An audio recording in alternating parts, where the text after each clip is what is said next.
Most women, if pressed, would never admit it aloud. Yet in silence, they lean toward men whose presence feels like stone, unmoved, unhurried, untouched by the turbulence of emotion. The paradox is sharp. While society celebrates expressive vulnerability, attraction often bends toward restraint. In this quiet contradiction, the timeless figure of the Stoic man rises, his composure a mirror against which hidden desires reveal themselves. A phone screen glows in the dark, a message half-typed. She waits for a reply that never arrives. His silence is not neglect, it is poise. The absence of immediate reaction burns hotter than any flood of words. That pause, uncomfortable, disciplined, intentional, plants the seed of intrigue. Why is he not rushing? Why does her urgency find no echo? The unanswered moment becomes the stage where power and perception exchange hands. The first thing almost no one dares to name is the unspoken hunger for emotional containment. Women may pour their stories, their fears, their rage into the air. What they test is not sympathy, but steadiness. A man who swells with every wave of her feeling dissolves the frame she unconsciously seeks. His volatility amplifies her own. Yet the man who receives storm without flinch becomes the grounding pole, the one against whom chaos breaks, but never shakes. Projection lies at the core. When she spirals, she projects her inner fragmentation outward, searching for reflection. If he reflects it back, escalation is born. If he absorbs without becoming it, order is restored. This is not coldness for cruelty's sake. It is restraint, the practiced refusal to let another storm dictate the sky within. In psychological terms, this is boundary. In Stoic terms, it is control over what belongs to the self, and nothing more. Picture the simple act of a man at a cafe. A voice rises at him, sharp, accusing. His coffee cools, untouched. He does not interrupt, nor does he defend. He breathes, his gaze steady. The room, tense at first, bends slowly toward him rather than her. His calm exposes the desperation of noise. What began as confrontation transforms into spectacle. Her words unravel. His silence reigns. The Stoic move here is not to dominate, but to outlast, to make stillness the arena where truth reveals itself. The Stoics taught that anger is borrowed fire. Seneca warned that to be provoked is to surrender mastery. So the man who refuses to be dragged into reaction is not cold. He is sovereign. In that sovereignty, a paradox blooms. Respect grows where compliance never could. She may complain of his distance, yet she leans toward it, drawn to the mysterious certainty it holds. Attraction feeds on polarity, and polarity cannot live where both are swept away by feeling. A locked door clicks behind him as he enters his home. Notifications pile on the screen. He does not rush to clear them. The world expects immediacy, but he moves on his own clock. Each delay whispers power. Each pause asserts value. A man who is not captured by urgency is the rarest sight in an age of constant noise. Women feel it instinctively.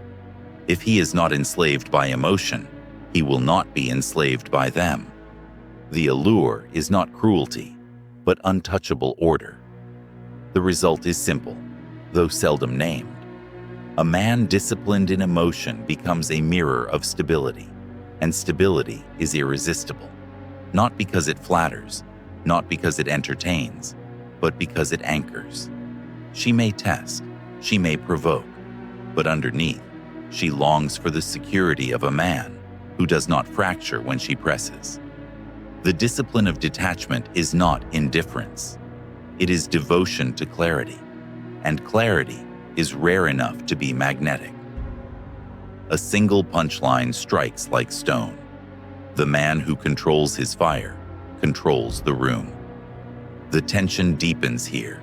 Coldness is not cruelty, it is composure. And the next revelation cuts sharper, showing how apology, when misplaced, feeds erosion rather than respect.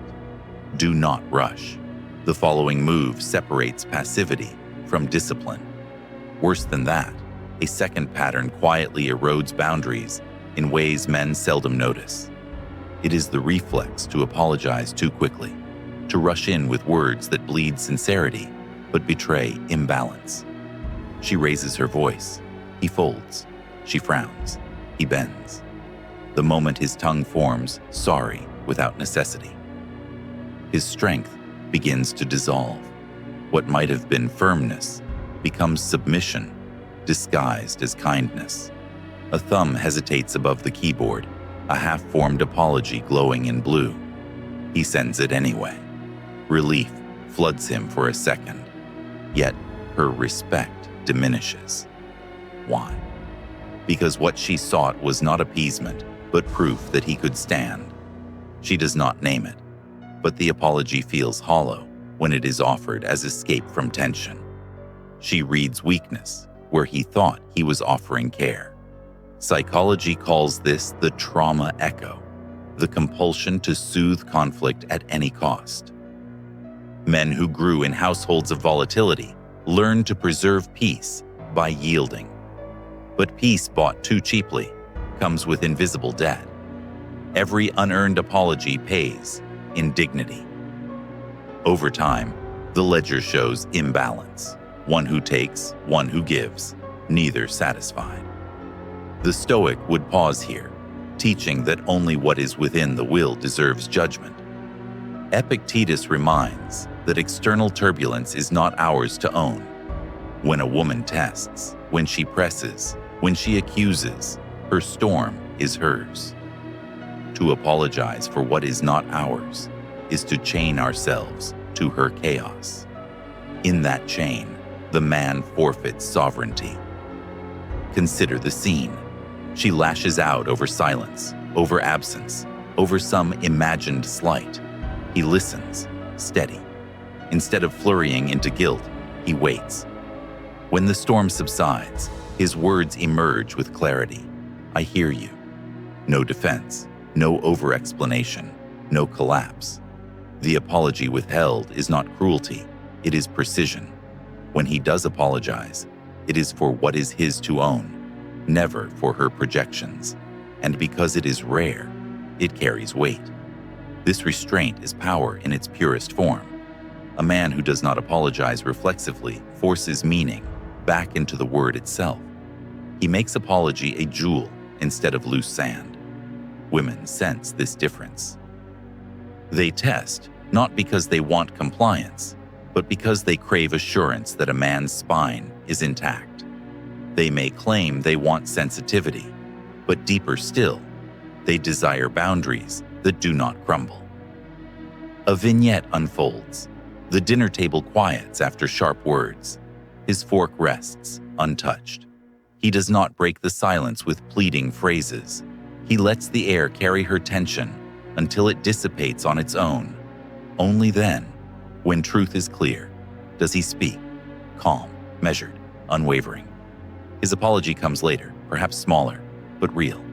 It lands like stone against the shifting sand of emotion. The Stoic move here is refusal to rush. He knows that emotion seeks to trap him into haste, into blurting, into surrender. But he has trained the pause. The pause is a shield. The pause is mastery. With every withheld sorry, he builds a fortress of respect, and the result is unmistakable. Women may complain of pride, of coldness, of distance.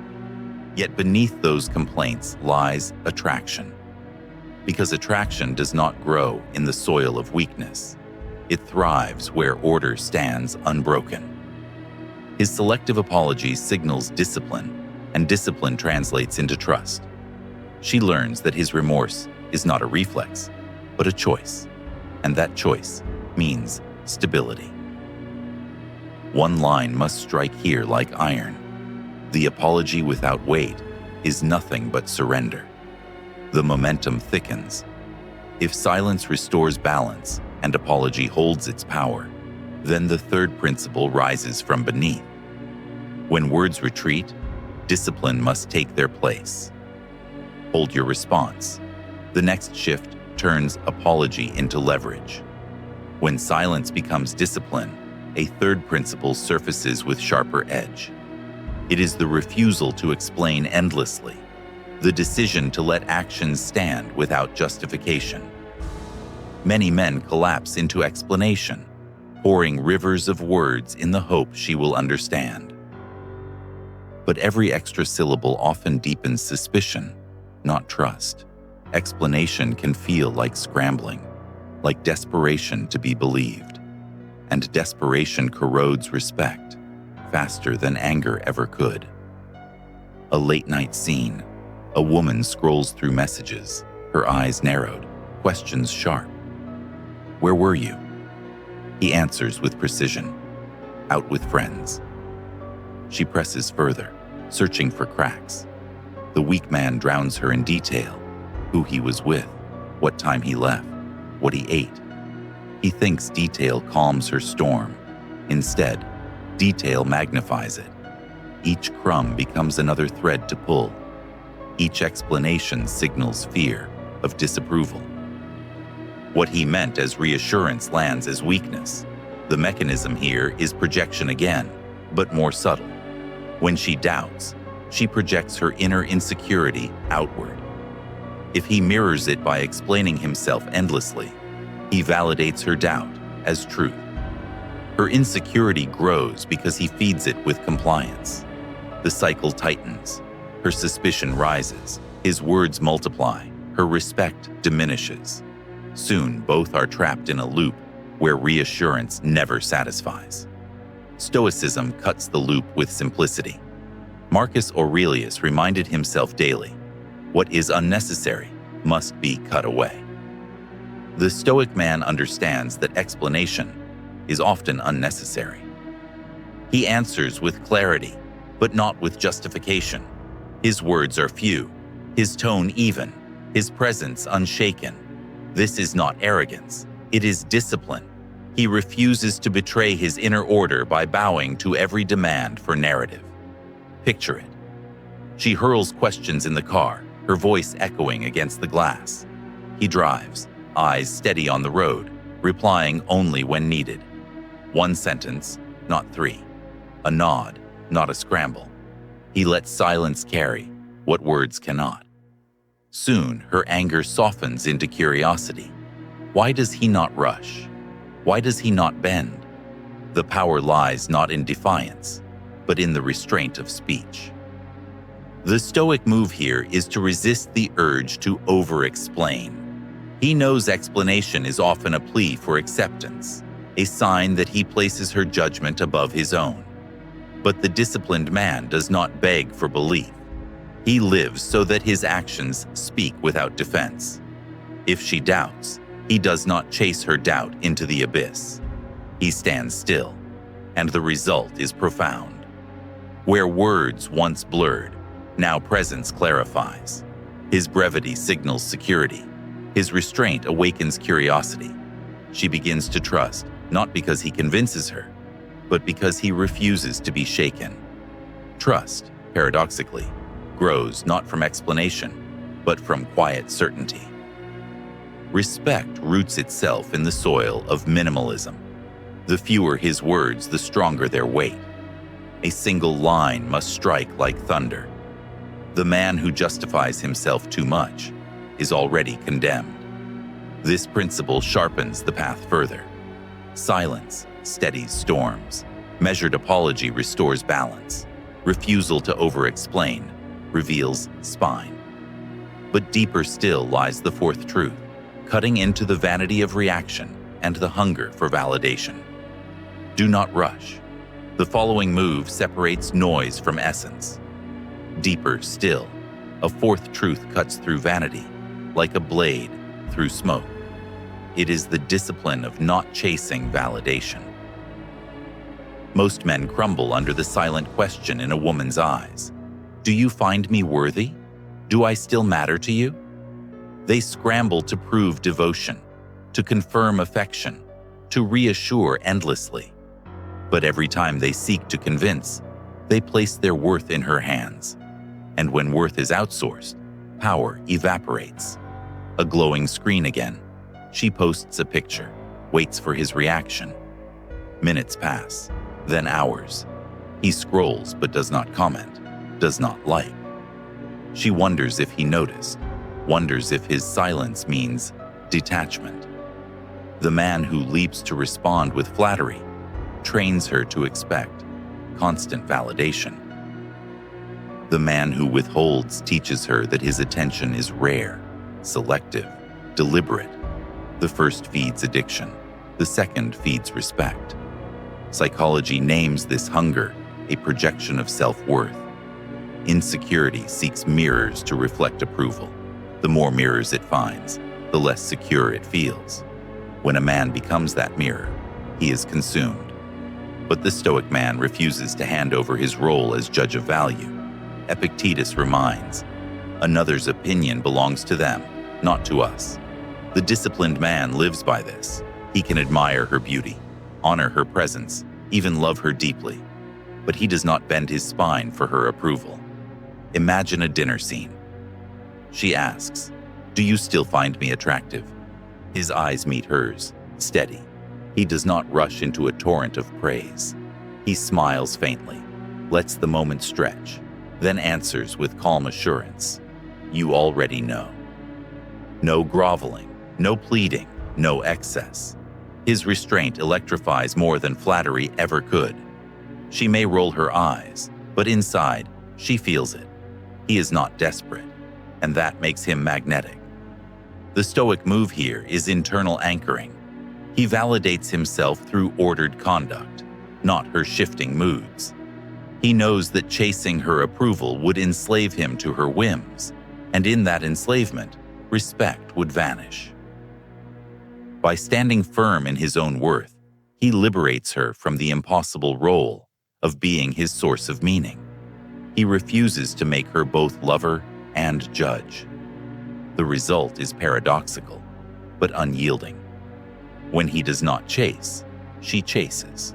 When he does not flatter excessively, his rare words burn brighter. His discipline awakens longing instead of boredom. She cannot fully grasp him, and that distance feeds desire.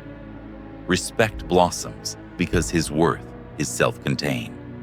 He needs her presence, perhaps, but not her permission to exist, and this distinction makes him irreplaceable. A single line must strike here like flame. The man who needs her validation loses her respect, and so the path sharpens toward its quiet peak. If silence steadies storms, apology retains weight, explanation falls away, and validation is self-owned. What remains? The final principle, vast in consequence, whispers from beyond words. It is the stillness that outlasts even presence, the choice that crowns the discipline of all the rest. Prepare, for the fifth truth does not merely guide, it transforms. Finally, a fifth, quiet in words, vast in consequence, emerges like dawn, breaking over restless waters. It is detachment, the discipline to walk away without theatrics, to end what erodes dignity, to leave without the need for destruction. This is not abandonment out of anger, but departure born of order. Few men ever learn it. Most stay, pleading, bargaining, tethered by fear of absence. But the man who can step into silence and not return carries the rarest power of all. A hallway stands dim at night. Her voice echoes sharp, demanding proof, demanding chase. He listens, still. When her storm burns out, he turns, not in rage, not in drama, but with calm steps toward the door. No slammed cupboards, no raised tones, no bitter parting words. Only stillness, only certainty. The sound of the latch closing is louder than any shouted argument. In that silence, she feels the weight of his boundary more than 1,000 speeches could deliver. The mechanism here is simple, though few dare it. Attachment binds, fear controls, need enslaves. The unconscious, male and female alike, tests constantly. Will you tolerate disrespect? Will you bend? Will you chase what diminishes you? Most men fail the test because they confuse endurance with strength. But strength is not endless tolerance. Strength is the courage to lose what weakens the soul. Stoicism names this detachment as freedom. Marcus Aurelius wrote of the shortness of life and the futility of clinging. What is not in your control must be released. A woman's silence, her withdrawal, her scorn, these are not yours to govern, but your own step, your own dignity, your own line in the sand. These belong to you entirely. And when you honor them, you embody the sovereignty no storm can breach. Picture it. A quiet morning after conflict. She wakes, expecting messages, explanations, pleas. Instead, she finds space. No desperate words, no digital trail of pursuit. Just silence, deliberate and disciplined. That silence unsettles her, because it proves what she fears most. He does not need her to survive. And in that unsettling attraction kindles again. Respect resurrects, curiosity blooms. He becomes not absence, but presence defined by self-command. The Stoic move here is release, not vindictive, not careless, but intentional. He stays only where his discipline can breathe. He departs when staying would betray his core. He knows that clinging to what corrodes is not love, but weakness. And in leaving, he proves that his center is not external. The world bends toward the man who does not bend to need. The result is ultimate. He becomes untouchable, not because he withholds affection, but because he refuses to enslave himself to fear. Women sense it instantly. His calm departure is not rejection, but proof of self-worth. He honors himself, and in that act, he sets the terms for any bond worth holding. His absence teaches more than his words ever could. A final line must strike with clarity. The one who can walk away owns the bond. And here, the circle closes. From silence, to measured apology, to brevity, to self-contained validation, and finally, to detachment. The architecture of power stands complete. It is not cruelty, but composure. Not distance, but discipline. Not pride, but peace. The Stoic man does not play games. He masters himself. And in that mastery, respect and attraction follow as shadows.